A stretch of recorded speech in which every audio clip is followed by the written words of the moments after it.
Olá, meus amigos e minhas amigas. A escalada não para e o mundo a cada dia parece mais próximo de um desastre anunciado. Bom, tomara que eu esteja enganado. Hoje, sábado, forças russas fizeram um ataque em Sumi e atingiram um centro médico na cidade que, como vocês sabem, fica a apenas 32 quilômetros da fronteira com a Rússia. O ataque foi devastador e, segundo autoridades ucranianas, matou 9 pessoas e feriu outras 20, num daqueles ataques duplos onde o local é atingido 2 vezes seguidas. De acordo com o ministro do Interior da Ucrânia, Ihor Klimenko, a primeira explosão ocorreu quando 86 pacientes e 38 funcionários estavam no hospital. Essa explosão inicial matou uma pessoa e danificou os andares superiores do prédio. No entanto, logo depois, durante a evacuação, os russos lançaram um segundo ataque, aí sim matando mais 5 pessoas no local. No total, o Serviço de Emergência da Ucrânia confirmou a morte de 9 pessoas, incluindo um funcionário da Polícia Nacional. O presidente ucraniano Volodymyr Zelensky foi bem enfático ao condenar o ataque. Ele disse que a Rússia está mirando hospitais, alvos civis e, de fato, as vidas das pessoas. Segundo Zelensky, só a força pode forçar a Rússia à paz, e que a paz através da força é o único caminho correto.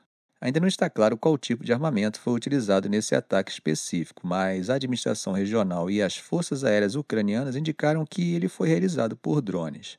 Esse tipo de ataque em Sumi e na região ao redor tem se tornado cada vez mais frequentes desde que as forças ucranianas começaram operações na região de Kursk, na Rússia, em agosto, onde tomaram o controle de várias localidades. A situação em Sumi é crítica e essa proximidade com a fronteira russa torna a cidade um alvo constante. Além desse ataque, a Ucrânia relatou ter derrubado 69 de 73 drones lançados pela Rússia em uma ofensiva noturna. Em Kiev e seus arredores, 15 drones russos foram destruídos pelas defesas aéreas ucranianas. Enquanto isso, gente, o chefe da diplomacia americana, Antony Blinken, volta a acusar a China de apoiar a indústria de defesa da Rússia em sua guerra contra a Ucrânia. Durante uma reunião com seu homólogo chinês Wang Yi, Blinken disse que está bastante preocupado sobre o apoio que Pequim estaria fornecendo, o que, segundo ele, alimenta a máquina de guerra russa, prolongando o conflito, mesmo com a China alegando querer pôr fim à guerra. Blinken deixou claro que os Estados Unidos não buscam separar a Rússia da China. No entanto, ele afirmou que, na medida em que essa relação envolva o fornecimento de recursos à Rússia para continuar a guerra, isso acaba se tornando um problema para os Estados Unidos.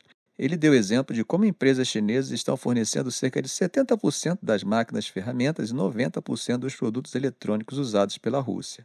Essa reunião aconteceu poucos dias após o presidente dos Estados Unidos, Joe Biden, declarar que o comportamento cada vez mais agressivo da China, especialmente no Mar do Sul da China e em relação a Taiwan, está testando tanto os Estados Unidos quanto os países da Ásia.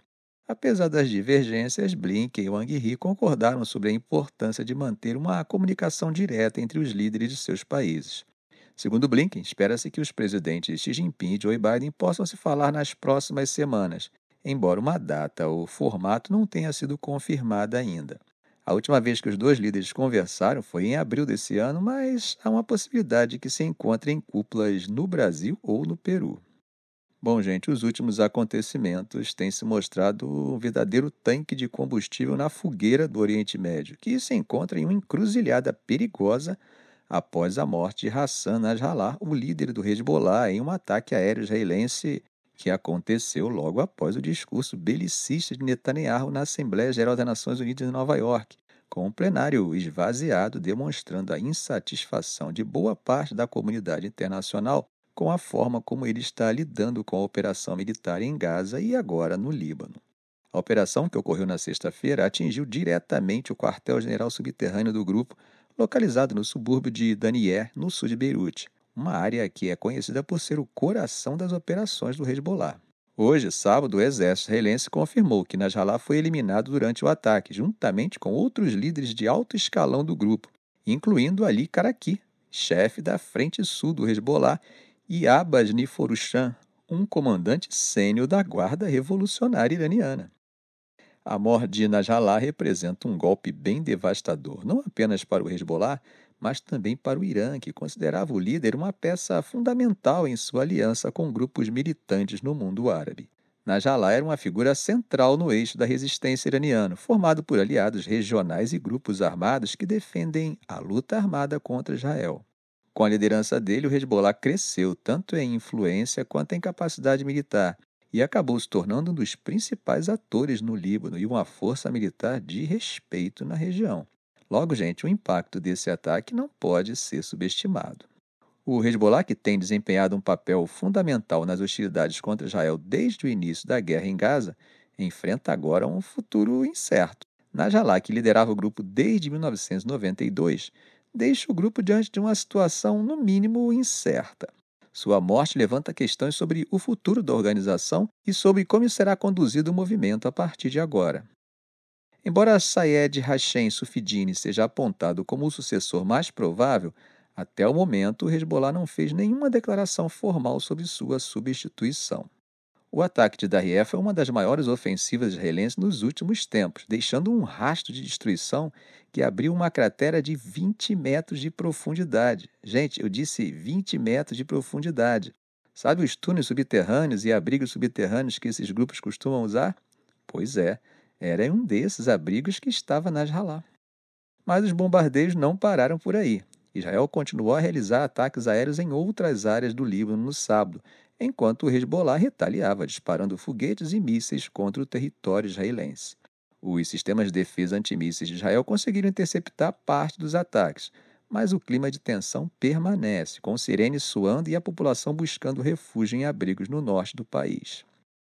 A morte de Nasrallah acaba marcando o ponto mais alto dessa escalada nas ações israelenses contra o Hezbollah.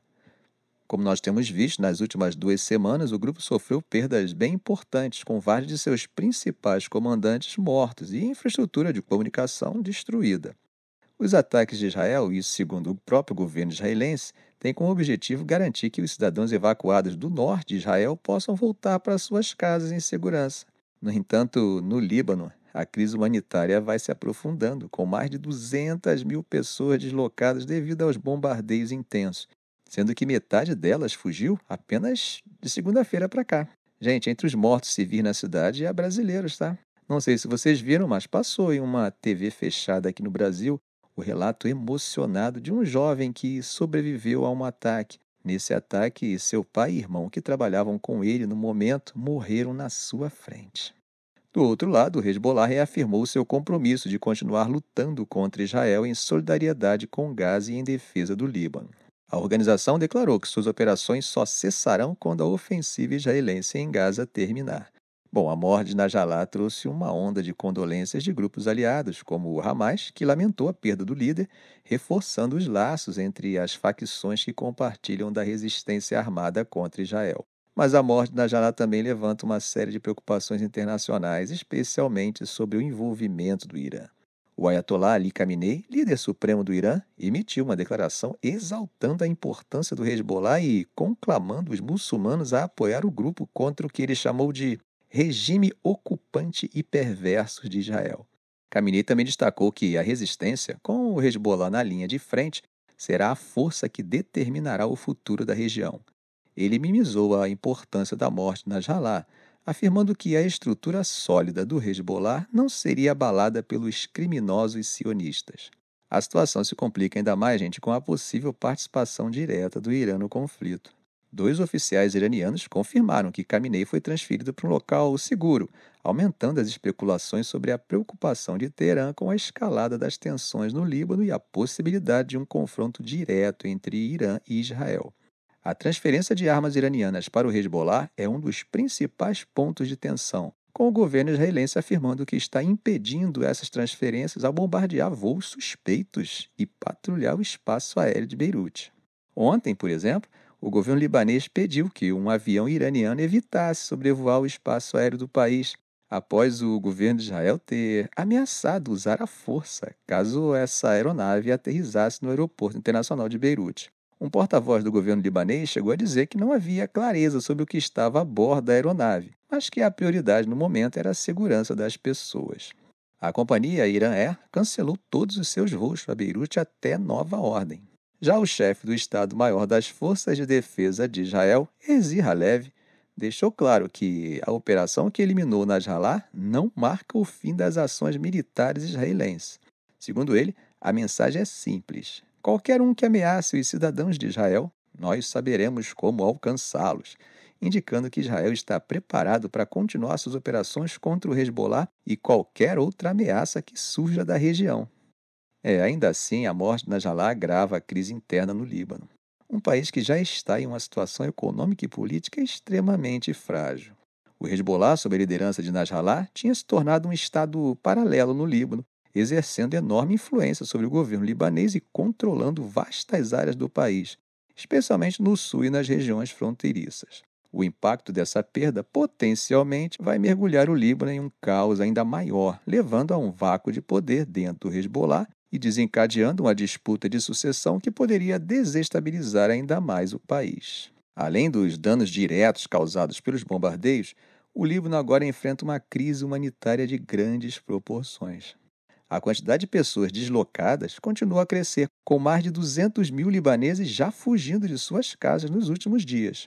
O Líbano, que já estava em colapso econômico antes mesmo dessa recente escalada, agora enfrenta uma situação ainda mais precária, com falta de recursos, serviços públicos sobrecarregados e um futuro político cada vez mais incerto.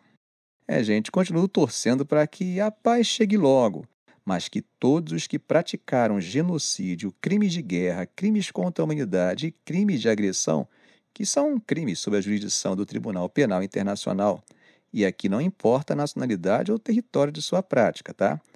Isso pode ter acontecido na Rússia, pode ter acontecido na Ucrânia, pode ter acontecido na África, pode ter acontecido em Israel, pode ter acontecido em Gaza, pode ter acontecido no Líbano. Minha torcida é para que todos eles, sejam agentes estatais ou membros de grupos e milícias extremistas, sejam presos e julgados exemplarmente, para que sirva de exemplo para a posteridade. Parece utopia? Para mim também parece, mas nem por isso eu deixo de torcer. Ficamos por aqui. Se esse vídeo foi útil a você, faça um comentário, compartilhe em suas redes sociais, dê um like. E é claro, se ainda não for inscrito, inscreva-se no canal e ative o sininho para não perder os próximos vídeos. Ok, gente? Um grande abraço do professor Arão Alves.